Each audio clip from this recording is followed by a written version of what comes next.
The island of Sodor is surrounded by beautiful blue sea. It has fields of green and sandy yellow beaches. There are rivers, streams and lots of trees where the birds sing. There are windmills and a coal mine and docks where visitors to the island arrive. The island also has lots and lots of railway lines. Who's that puffing down the track? It's Thomas. Hello, Thomas. Hello, everybody. Welcome to the island of Sodor.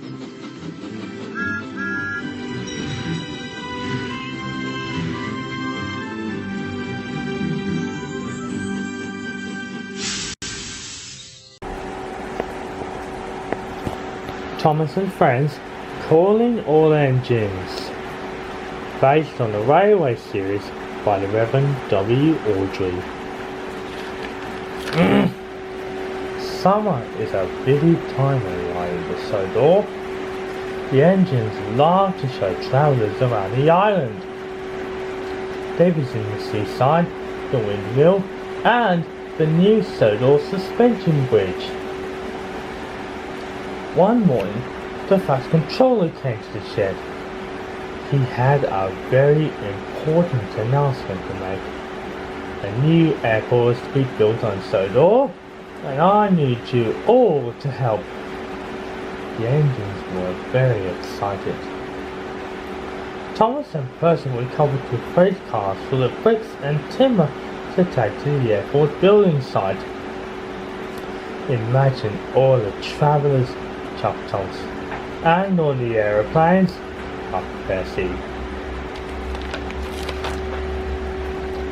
Then Harry and Bert arrived. Stinky steam is in the way again, grumbled Harry. Why do we have to work near them? Grumbled Bert. This made Thomas and Percy cross. They didn't want to work near the diesels either.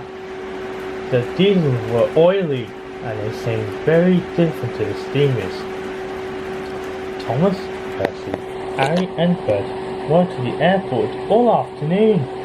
They shoved his freight cars full of bricks and tar. The diesels bumped Thomas and biffed Percy. Dirty diesels, moaned Percy. I don't like them.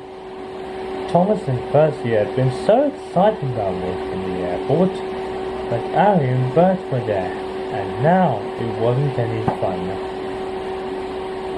That night, a hurricane swept the island. It was the strongest windy engines I'd ever known.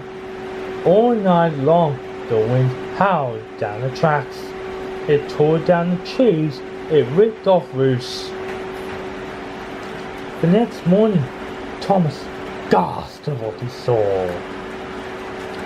Bust my buffers, he cried. Look at what the wind has done.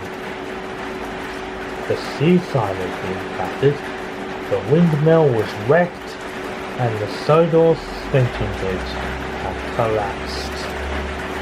Thomas felt terrible.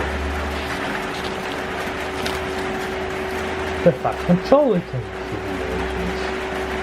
The hurricane has done lots of damage, he said sadly. Everyone will have to work even harder if we want to open the airport. Edward and Henry will break the building site while Diesel arrived with a load of timber. But the diesels weren't talking to the steam engines, and the steam engines weren't talking to the diesels. Everyone was cross. That afternoon, Thomas had to collect some paint for the bridge. He parked into the builder's yard to pick up the cost of paint. But Diesel was in the yard too. Now I'll show Thomas his best, Diesel whispered. And he gave the freight cars an extra hard shunt. Paint pots flew into the air and splattered down all over Thomas. Thomas looked very silly indeed. spotty boiler, laughed Diesel, and rolled away. I'll show those Diesels, Thomas huffed. So the next time Thomas saw Harry, he gave him a biff. And when Harry saw James, he gave him a bash. Soon, the Diesels and steamers were biffing and banging the big bash all over the island. The engines were in a terrible mess, and no work had been done. That evening, the Fat Controller came to see the engines. He was very angry. You have caused confusion and delay. The seaside is still a mess. The bridge isn't painted, and we will not be able to open the airport. No travellers will come to Sodor this year. No travellers, moaned Thomas. And no aeroplanes, moaned Percy. All the engines really behaved badly, and they were very sad. That night, Thomas had a dream. He was puffing along a misty mountain track. And there was Lady. Lady was a very special steam engine. She was high up in the mountains. Lady was shunty trucks with a rough suit, the diesel engine. Thomas was surprised. We always finish our jobs when we work together, puffed Lady. The next morning when Thomas woke up, he had an idea. First, he went straight to see Mavis. Mavis was a kind diesel engine, and Thomas knew she would listen. He told Mavis that he wanted the steam engines and the diesels to work together. Mavis agreed. It was the only way to get the airport open in time. Let's have a big meeting before the engines at the coaling stop tomorrow, Thomas puffed. Thomas and Mavis went to see the other engines to tell about the meeting. Thomas told Percy. Mavis told Diesel. Then James. Then Harry. Then Emily. Then Bert. The next day, the engines down the coaling stopped. The steam engines and diesels were all lined up. Thomas blew his whistle. Steamers and diesels need to work together, chuckled Thomas. If the airport doesn't open, it will be bad from all of the engines. Both steam engines and diesel engines need passengers and freight to be useful.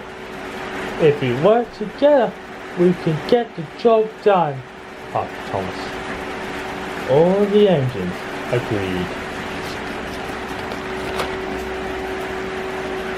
After that, the engines worked harder than ever. They hauled bricks and timber and cleared away daily from the storm. They used paint and tar and made sure there were enough workers to do each important job. And all the engines were careful not to bump or block each other. Even Diesel 10, the biggest diesel engine of all, agreed to help out. Soon, the engines were even joining working together, smiling and joking as friends would do. Before long, the airport was finished. It had shining buildings and a big, tall control tower. And the runway was long and smooth. The engines were very proud and very excited. I can't wait for the travellers, puffed Thomas. And look, peeped Percy. Here comes the first aeroplane.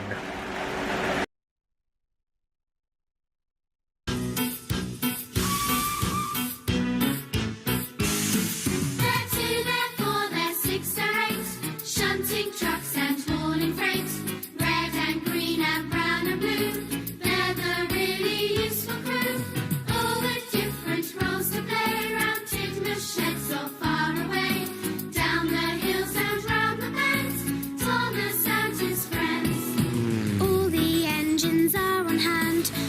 looking for